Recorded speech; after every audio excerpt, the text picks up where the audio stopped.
Did you know that before Osiris ruled the underworld, Anubis was the original protector of the dead? A god who walked the line between life and death, guardian of souls, master of mummification, and judge of truth. Welcome to the world of ancient Egypt, a civilization obsessed with eternity. Among the many gods who ruled this mystical land, few were as feared, revered, or as iconic as Anubis, the jackal-headed deity of death and the afterlife. But who was Anubis? Why was he so important to the Egyptians' beliefs about death? And why does his legend still haunt our stories today? So let's unravel the mystery of Anubis, the god of embalming, keeper of tombs, and the original guide of souls. To the ancient Egyptians, death wasn't just the end of life. It was the beginning of a perilous journey, a transition into a new realm known as the Duat, the Egyptian underworld. But this journey was not guaranteed. Spirits had to pass a series of trials, face monsters, answer moral questions, and survive judgment. Without the right rituals, protection, and guidance, a soul could become lost, cursed to wander forever, or worse, destroyed. Imagine a world where your afterlife depended on whether your body was preserved correctly, whether your name was remembered, whether the gods approved of how you lived. This fear gave rise to a divine protector, a god who would watch over the dead, ensure their safety, and prepare their bodies for the long road ahead. That god was Anubis. He was originally seen as the supreme god of the dead before Osiris rose to prominence. Over time, as the Osiris myth grew, Anubis's role evolved, but it never diminished. He remained vital in every stage of the afterlife process. And that jackal head? It wasn't random. Jackals were scavengers who prowled cemeteries. The Egyptians feared these animals would disturb graves, so they turned their power into protection. They imagined a divine jackal who guarded the tombs, rather than desecrated them. Thus, Anubis became the patron of mummification, the one who protected the body and oversaw the sacred embalming rites. Anubis is almost always depicted as a man with the sleek, black head of a jackal. His color, deep black, was symbolic, not literal. It represented the rich soil of the Nile and the concept of rebirth. He carried a flail or ankh, symbols of power and life.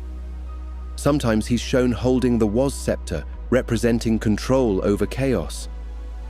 Anubis didn't have a major temple like Ra or Osiris, but he was everywhere in tombs, burial texts, and funerary items. Priests of Anubis played an essential role during embalming, often wearing jackal masks during mummification to invoke the god's blessing. In some regions, particularly in Upper Egypt, Anubis was worshipped as the chief guardian of the necropolis, watching over entire graveyards and protecting them from desecration. He was more than just a god. He was a cosmic embalmer, protector, and spiritual guide. Perhaps the most famous story involving Anubis is the weighing of the heart, a crucial scene in the Book of the Dead. After death, each soul was brought to the Hall of Maat, the goddess of truth and cosmic order. Anubis stands at the scale. On one side, the heart of the deceased, believed to hold their conscience and memories. On the other, the feather of Maat. If the heart was lighter or equal, the soul was pure and granted entry into the field of reeds, an eternal paradise. But if the heart was heavier, weighed down by lies, greed, and cruelty, it was cast to Ammit, a terrifying beast, part crocodile, part lion, part hippo, who devoured it completely. The soul would vanish into eternal nothingness. No reincarnation, no afterlife, just oblivion. Anubis didn't just weigh the soul, he ensured the fairness of the process. He was justice, ritual, and order personified. As Egyptian beliefs evolved, Anubis's role slightly shifted.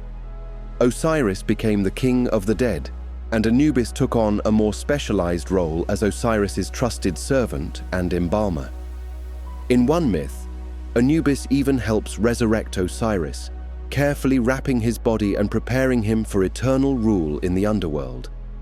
This moment cemented Anubis's divine mastery of death and preservation. When Egypt was ruled by the Greeks and later the Romans, Anubis was merged with the Greek god Hermes, becoming Hermanubis, a fusion of the psychopomps or soul guides of two cultures. Fast forward to today, and Anubis continues to appear in books, movies, games, and art. From The Mummy to Assassin's Creed, his jackal face and mystical presence are unforgettable. But here's what's often missed. Anubis wasn't a villain. He didn't bring death. He brought order to it. So just who was Anubis? A god of death, yes, but also a god of transition, care, and sacred truth. He protected the body, guided the soul, and ensured that justice ruled beyond the grave. He reminds us that death in ancient Egypt was not something to be feared, but to be respected. What are your thoughts about Anubis? Is he a grim symbol of death, or a powerful guardian of the soul? Drop your thoughts in the comments. And if you enjoyed this dive into ancient mythology, hit that like button, subscribe for more, and check out our channel for further episodes. Thanks for watching, and may your heart always be lighter than a feather.